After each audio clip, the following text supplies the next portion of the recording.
I broke a part of the wing mount. Getting an inventory of everything I need because we're about to run to the Traxxas store and get the parts that I need to fix all my cars that are broken. And yes, a Vortex broken also.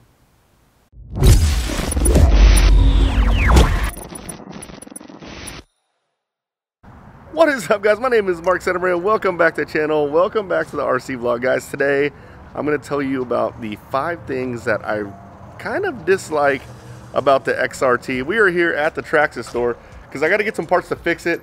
If you saw the last maybe couple of videos or 2 videos ago or something like that, you saw that I jumped the XRT into the roof of Indy. Yeah, and it actually didn't break that much. It was actually pretty impressive. But we are getting parts to fix it and some other parts. But I'm going to get the parts, work on the car on my tailgate in front of Traxxas, and tell you guys about the 5 things I dislike.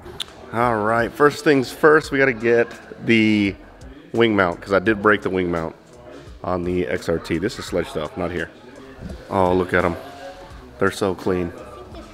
Oh, look at that. That's freaking clean. Oh man, look at that. That's freaking clean. Okay, focus, Mark, focus. Nice, guys. Look, they sell just the part I need. I don't have to buy the entire wing mount, but I'm gonna buy a couple of them because obviously this is a weak part. All right, I was coming in here to try to get one of these. I have the red set and I broke one of them on a wreck. Actually, I think I have that one. And they don't sell just one. You gotta get the entire set if you broke one, which is super lame. Now they sell one if you just have the hardened steel ones, but yeah, if you have the aluminum anodized, it doesn't work that way. Dang it. All right, this guy wants to show us how to do a burnout. Let's see it. Go for it, bud. Oh yeah, that's pretty awesome, man. Whoa! All right, got what we needed. We're gonna do a little bit of tailgate wrenching in front of Traxxas. I love this because if I forget something, I'm literally right here. That's freaking awesome. All right, to jump right into the video, before I talk about the things I dislike about the XRT, full disclosure, the XRT actually might be my favorite basher at the moment. It is an amazing vehicle, and there's always something slightly wrong or something irritating about any car.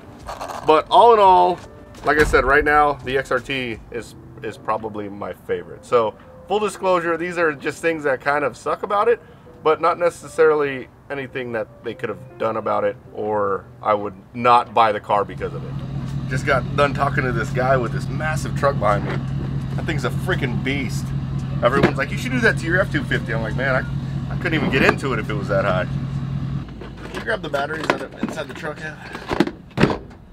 All right, so first thing I dislike about the XRT is this right here. It is so big, it really doesn't fit on your workbench.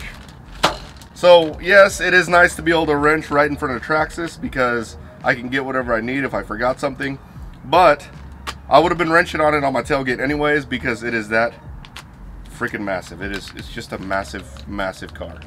Second thing along those lines, because it's so big, finding a place to store it is a big pain in the butt.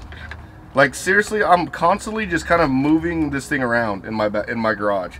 Like I'll put it on top of a box, I'll have to move it out of the way when I need to walk by.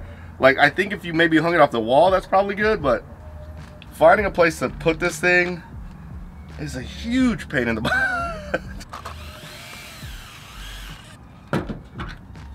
Just checking to make sure I torque these good. And it's all done. Surprisingly, if you didn't see that video, the only thing I broke whenever I slammed into the ceiling was the shock rod end, and it's the shock bottom end piece on the front. And luckily, one of the other guys, the guy that was jumping to X-Max, he bent a shock shaft. He didn't need the shock bottom, so I just grabbed his shock bottom, and I was good to go. And then the rear drive shafts bent, but I straightened them back up, and now they're as straight as I need them to be. So it doesn't really bother me when there's just a little bit of bend in my drive shafts, only because these cars go through so much. A little bit of bend is pretty normal, but man, my rear drive shafts are like new again. All right, battery's loaded up. Oh, my body's a little beat up. Car.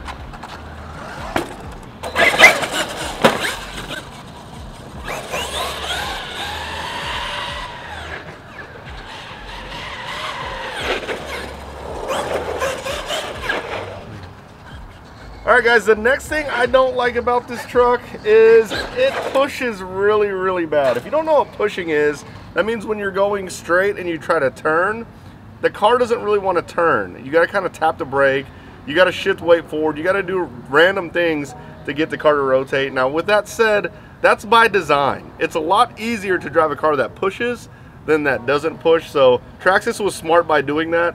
If I were to release a car, I would definitely want it to push and not over rotate. It's harder to drive a car that rotates too much. I like it that way, but I've been driving for a long time. So the car pushes. It's hard for me to drive it on track. Like when we raced them, we actually raced them not that long ago at Indy. Actually, it was in probably one of the last videos. You pretty much just have to wait for the car to rotate around. Yeah, that would probably be my third thing that I'm not the biggest fan of. Ugh. Evan convinced me. Whoa, we got some major camera swayage. Evan convinced me to get some Popeyes. He was a little hungry. I'm not gonna lie, I'm a little hungry too. We're gonna eat a little bit. It's a beautiful day outside. We decided to just go to the park where we're gonna shoot some XRT video for you guys. But before we do, we're gonna eat because I don't know why we're hungry, but we're hungry. Whew, that was good. All right, so the fourth thing I don't like about the XRT, I did some research about that rear wing mount, and apparently it's a weak spot on the car. Granted, the car is heavy. That's a big car. Whenever it lands directly on the wing, I don't know, I mean, even metal will bend. It will definitely break. However, I'm glad I loaded up on them, but maybe a different type of design to be able to handle that much impact is good. I drove the car for a long time without ever breaking. It wasn't until I was doing some hardcore bashing before I actually broke it. But yeah, apparently several people broke that rear wing mount. All right, and lastly, and this isn't just an XRT thing. I think this is this is more of like an X Max or the X car design. The servo options are a bad thing. Like part of the push is because the servo gives a little bit. And in order to get that, be able to rotate at least on entry speed with the weight shifted, you will need a servo and steering components that can hold up to that amount of pressure. And I just don't think it's there. Like you can do the standard servo conversion, but whenever you do the standard servo conversion, you are kind of limited to how big your servo horn can be. I wish that they had it where you could actually put large scale servos on there. The only servo upgrade you can do right now are the Traxxas high torque metal servo or a standard servo conversion, which I think some servos you actually have to cut into the servo in order to get it to fit. But I still haven't figured it out yet. The servo saver gives a lot, and to be fair, you can't really tighten the steering too much, otherwise you're going to break those steering components. So it's hard to find a middle ground, but I do feel like that's one of the spots that makes the car less capable than I'd like it to be. Here's something interesting. I noticed my right two tires were wobbling. Check this one out. See the brake? So this wheel actually broke where the hex is. And then check this one out. Looks like it tweaked. I bet you that's when I probably ran into the roof. Yeah, that sucks. Here's something back there. Anyways, all in all, the XRT, again, still one of my favorite bashers. Probably my newest favorite basher. I wouldn't do anything to it. I'm going to keep it stock. I think so long as you drive it responsibly, it's just an amazing car. Well, I hope you liked this video, guys. If you did, smash the like button, subscribe to my channel, turn on the notification bell. You guys will see me next time. Later, guys.